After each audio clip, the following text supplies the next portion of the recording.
जय श्री कृष्ण। अथ चैत्र शुक्ल कामदा एकादशी व्रत कथा। युधिष्ठिर बोले, हे वासुदेव, आपको नमस्कार है। आप मुझसे कहिए कि चैत्र शुक्ल पक्ष में एकादशी का क्या नाम है। श्री कृष्ण ने कहा, हे राजन, पापों का नाश करने वाली और पुण्य को बढ़ाने वाली चैत्र मास के शुक्ल पक्ष में कामदा नाम की एकादशी होती है।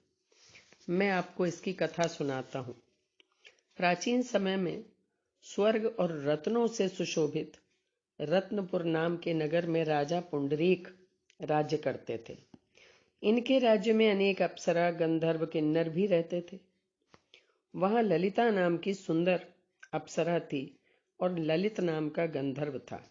वो दोनों स्त्री पुरुष प्रेम से युक्त और धन धान्य से भरे हुए अपने घर में सदा निवास करते थे, क्रीड़ा करते थे। ललिता के हृदय में उसका पति बसता था और पति के हृदय में सदा ललिता बसती थी। एक समय सभा में पुंडरीक आदि गंधर्व क्रीड़ा कर रहे थे और स्त्री रहित ललित गंधर्व गान कर रहा था। स्त्री रहित होने के कारण उसको ललिता का स्मरण हो आया और गाते हुए उसकी ताल और सुर में बनावट आ गई, यानी बेसुरा गाने लगा। उसके पद ठीक ताल पर विश्राम नहीं कर रहे थे। करकोटक नाग इस भेद को जान गया।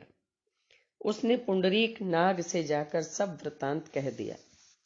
क्रोध से पुंडरीक की आंखें लाल हो गई और उसने ललित को श्राप दिया कि हे दुर्बुद्धि, तू मनुष्यों को खाने वाला राक्षस हो जा, क्योंकि तूने मेरे सामने गान करते हुए स्त्री का स्मरण किया और उसी के कारण तेरा गाना अशुद्ध हो गया। ये मेरा अपमान है। उसके वचन से वो राक्षस रूप हो गया। भयंकर मुख और बुरे नेत्रों को देखने से भी डर लगने लगा। ललिता अपने पति की भयंकर आकृति को देखकर बहुत दुखी हुई और चिंता करने लगी कि अब मैं क्या करूं, कहां जाऊं। वो दोनों कठिन वन में घूमने लगे। वो तो राक्षस हो गया था और ललिता उसकी ये दशा देखकर बहुत दुखी होती थी। एक समय ललिता ने विंध्याचल के शिखर पर श्रृंगी ऋषि का आश्रम देखा। ललिता शीघ्र ही वहां गई और नम्रता पूर्वक वहां बैठ गई। उसको देखकर मुनीश्वर बोले, हे शुभे, तू कौन है, किसकी बेटी है और यहाँ किस लिए आई है। ललिता बोली, वीर धनवा नाम के महान गंधर्व हैं, मैं उनकी बेटी हूँ। मेरा नाम ललिता है। हे महामुने, मेरा पति श्राप के दोष से राक्षस हो गया है। उसका भयंकर रूप और बुरा आचरण मुझे देखा नहीं जाता। मुझे उसका प्रायश्चित बताइए, कोई ऐसा उपाय बताइए जिससे उसकी राक्षस योनि छूट जाए। ऋषि बोले, हे गंधर्व कन्या, चैत्र मास के शुक्ल पक्ष की कामदा नाम की एकादशी होती है। उसका व्रत करने से मनुष्यों की इच्छा पूरी होती है। मेरे कहने से विधि पूर्वक उसका व्रत करो और इस व्रत का पुण्य अपने पति को दे दो। इससे उसका श्राप दूर हो जाएगा।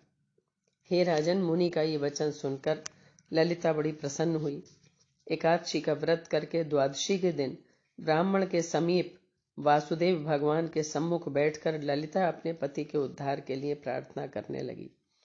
उसने कहा कि मैंने जो कामदा एकादशी का व्रत किया है, उसके पुण्य प्रभाव से मेरे पति की पिशाच योनि दूर हो जाए। मैं उसका पुण्य अपने पति को देती हूँ। उस समय ललित राक्षस योनि में वहीं पर बैठा हुआ था।